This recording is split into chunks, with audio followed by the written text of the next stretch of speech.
Suelo radiante para calefacción y refrigeración. Bienvenido al módulo formativo de suelo radiante para calefacción y refrigeración de Salvador Escoda, en el que aprenderás su funcionamiento, ventajas, las operaciones de montaje y por último los diferentes sistemas de regulación.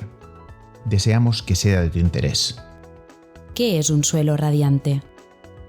El suelo radiante está formado por una red de tuberías distribuidas uniformemente bajo el pavimento, a través de las cuales circula agua, en torno a los 40 grados en invierno para calentar y en torno a los 16 grados en verano para enfriar.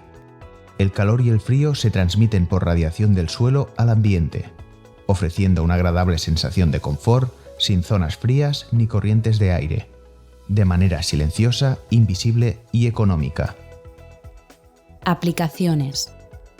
Se utiliza principalmente en viviendas, oficinas, parvularios, residencias de ancianos, etc.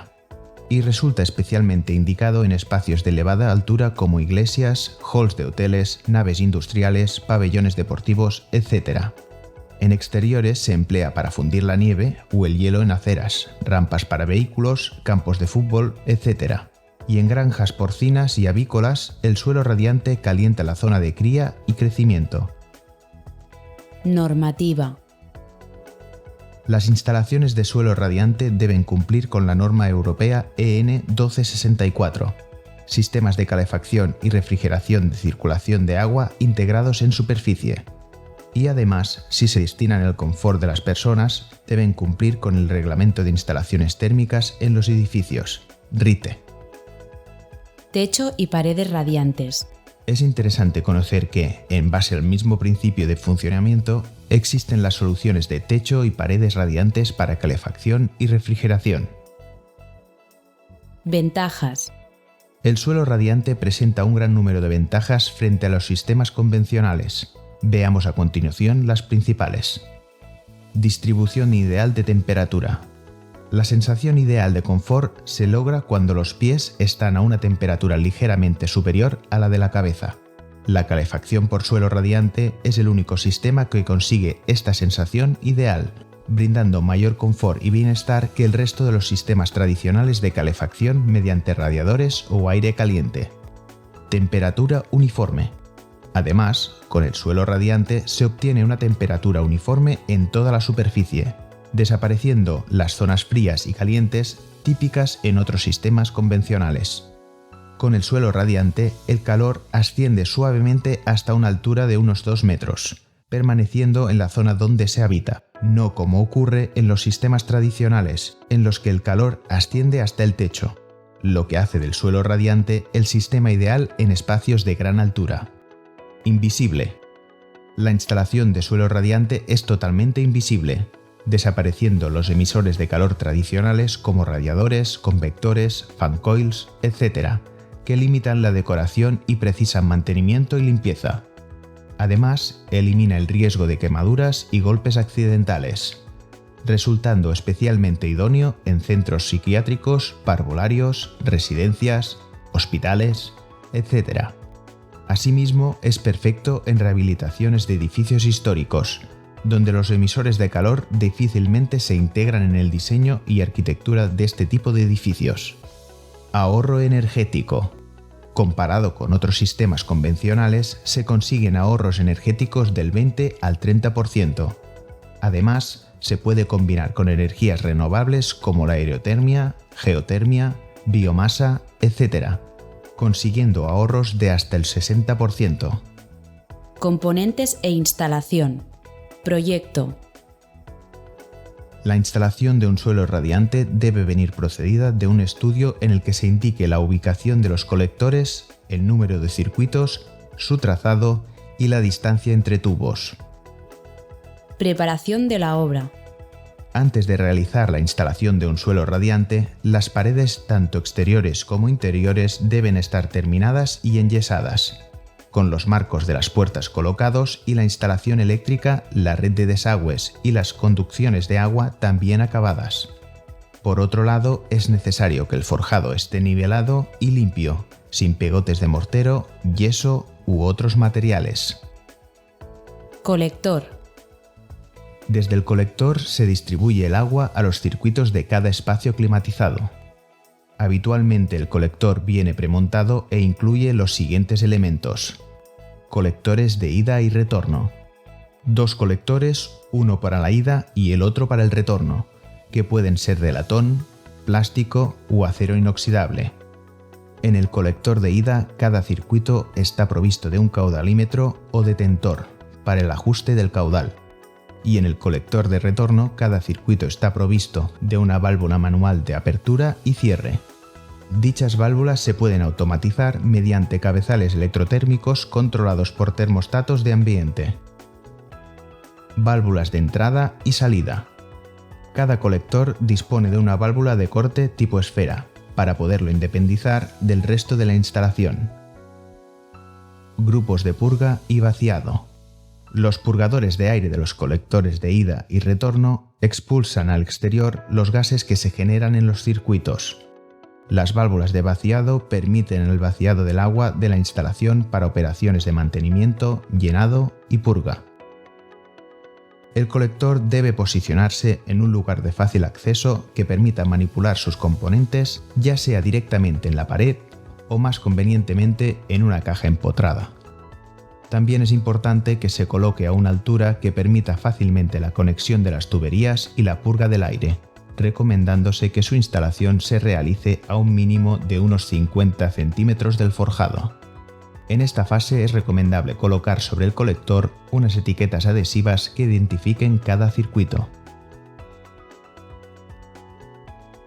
Film antihumedad. En sótanos o en locales por debajo del nivel del terreno, donde existe la posibilidad de que filtre agua o humedad, debe extenderse un film de plástico a lo largo del forjado, que actuará como barrera antihumedad. Banda perimetral. La banda perimetral es una cinta esponjosa cuya función es absorber las dilataciones y contracciones del suelo radiante cuando éste varía su temperatura. La banda perimetral se extiende como un zócalo a lo largo de las paredes, marcos de puertas, columnas, pilares, etc. Panel aislante. El panel aislante evita las pérdidas de energía, contribuyendo a que el calor ascienda hacia el espacio climatizado. La normativa europea EN 1264 establece que la resistencia térmica debe ser como mínimo de 0,75 entre espacios calefactados, de como mínimo 1,25 entre espacios no calefactados o en contacto con el terreno, o en espacios en voladizo en función de la temperatura exterior. En los paneles aislantes se ubican los tubos, existiendo paneles lisos en los que los tubos se fijan mediante grapas, carriles, velcro, etc. y paneles moldeados en los que los tubos se encajan. Los paneles se colocan en toda la superficie del forjado.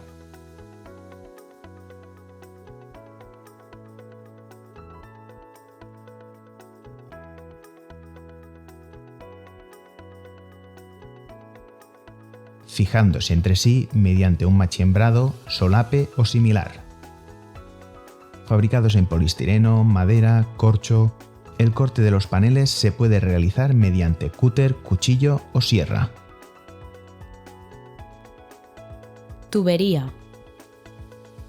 La energía del agua que circula por las tuberías es la que sirve para calentar o enfriar el espacio climatizado. Habitualmente se emplean tuberías de polietileno reticulado, PEX, polibutileno, PV y multicapa de diámetro 16 mm, que se adaptan cómodamente a las curvas de los circuitos. Los 3 tipos de tuberías poseen barrera antioxígeno que evitan la oxidación de las partes metálicas de la instalación. El tubo se extiende por los paneles aislantes respetando la distancia entre tubos, la longitud y el orden indicado en el proyecto.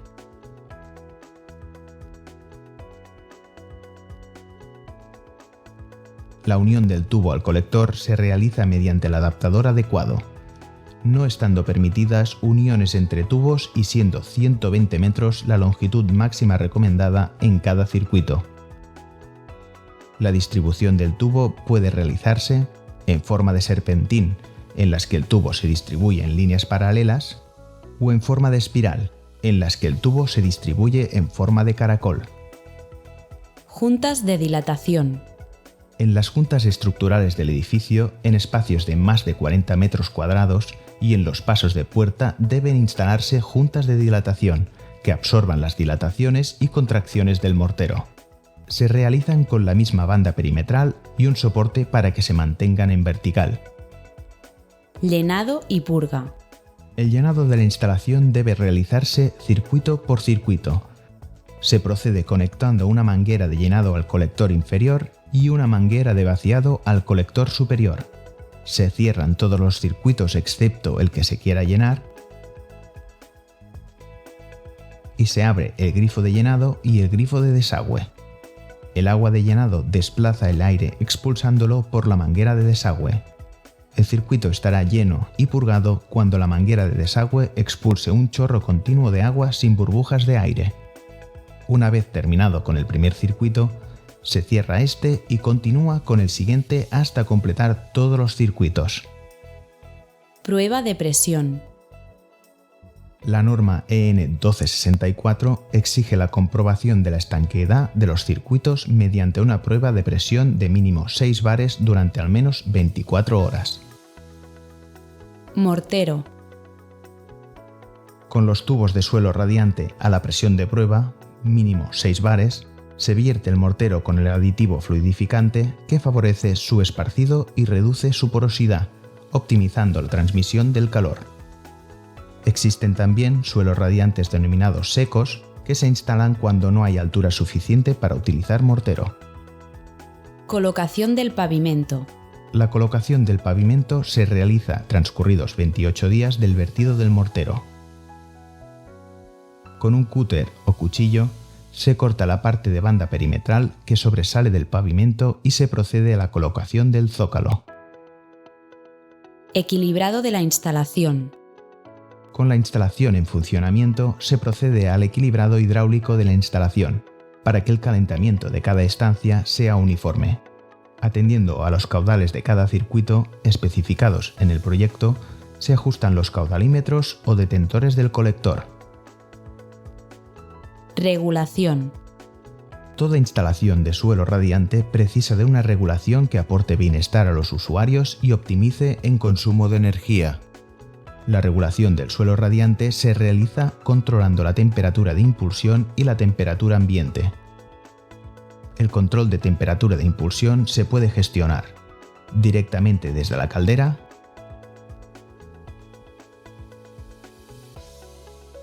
o en la red de distribución mediante un sistema de regulación a punto fijo, en la que se mantiene constante la temperatura de impulsión del agua, o mediante un sistema de regulación en función de la temperatura exterior, que permite un mayor ahorro energético.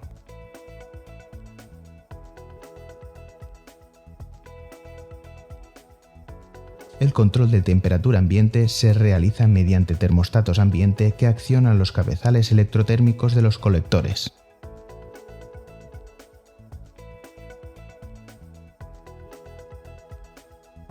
Control de humedad. En las instalaciones de suelo radiante refrescante es necesario instalar deshumidificadores, fan coils o unidades de tratamiento de aire que reduzcan la humedad ambiental y garanticen el confort a los usuarios.